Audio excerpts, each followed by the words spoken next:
Good afternoon. I thought I'd make another video. I just want to let you know what I'm doing. I've had a lot of experiences with the Lord and I've had some dreams, and He's just really laid it on my heart that it's time to put it out there. And if it blesses somebody, great. I'm not doing this for money or any type of gain. I'm doing it because I love the Lord. And if part of my testimony can help somebody, what else can I ask for? So this happened about 15 years ago. I was in a very backslidden state. I was terribly depressed. I was homeless while actually living with my girlfriend. I'd lost my home because I was addicted to pain pills. And we were living with her grandmother, and she was in the hospital, very, very sick, fluid around her heart. She had congestive heart failure. And we got a call about 2 o'clock in the morning, and the hospital said, they were calling the family in that they didn't expect Graham to make it through the night, and they wanted us all to come there. So being addicted to opiates, I woke up and I was sick. And so on the way to the hospital, I called my drug dealer, and he was waiting by his door. And this is almost 3 in the morning, and I bought a pain pill and took it, and we went to the hospital. So we walked in the hospital where she was at in Brockport, New York, and I'm holding her hand, and all her family is standing ahead of us. There's like 10 of them standing there, and they're all standing in a circle talking. And as I'm walking in, I cannot explain what happened. It's like someone put a hand on my chest and stopped me dead in my tracks. And I looked at my girlfriend at the time, and I said, I have to go to the chapel. She said, "What are you talking about? What chapel?" I said, "I have to go." And there was a nursing home attached to this hospital where we were at. I'd never been in there, had no idea there was a chapel in there. And I speed walked right through these halls, walked right to where this little chapel was, and I burst open the door. And I got to stress the fact at this point, I'm in a very backslidden state. I hadn't been following the Lord. I just was into my drugs and just into myself. And so I walk into this chapel, and there's a young man sitting there, and he's crying hysterically. And I walked up to him, and I put my hand on his shoulder, and he looked up at me, and he's so shocked I can't even explain it. And I said, "Can I pray with you?" And he just shook his head no. And I said, "I'm going to go wait for you in the waiting room for 5 minutes if you change your mind."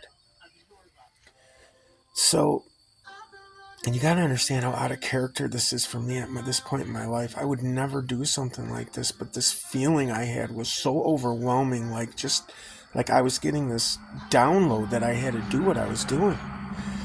So I went and I waited in the waiting room, and this young guy comes right out. And we started talking, and his wife had cheated on him. And she came and she told him, and she asked for forgiveness, and this man was just broken.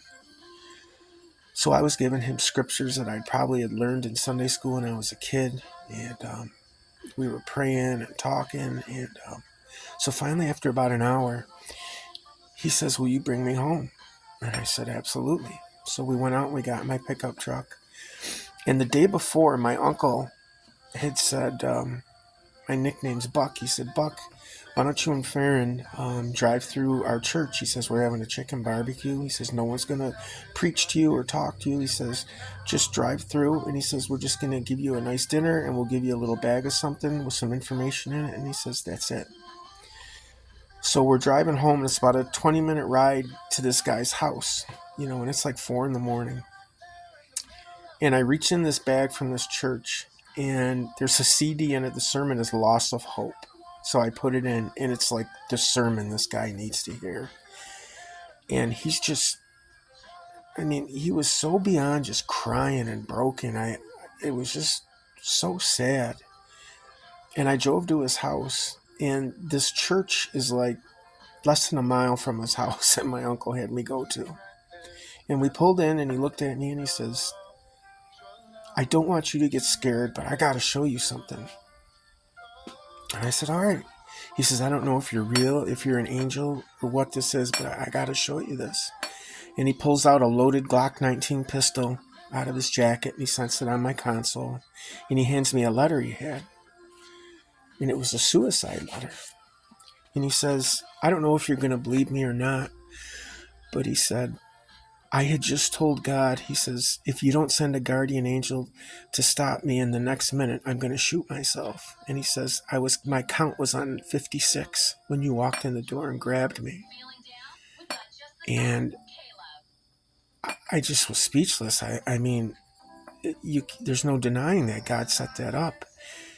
So I dropped him off, and the next day he actually went to that church that I had the bag of all the information, and he brought his wife and his 2 kids, and they all got saved that next morning.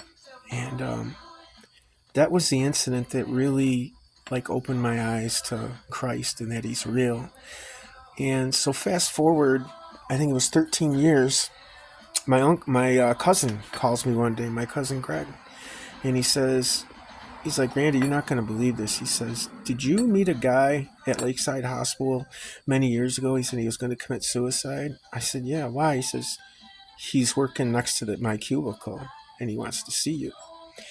So we ended up hooking up for breakfast 2 weeks later, and, just had this amazing talk. And he's now a pastor of a church, and I'm an evangelist now. And it's just so amazing how God used that one incident. You think of all the things he had to put in order, to have me there.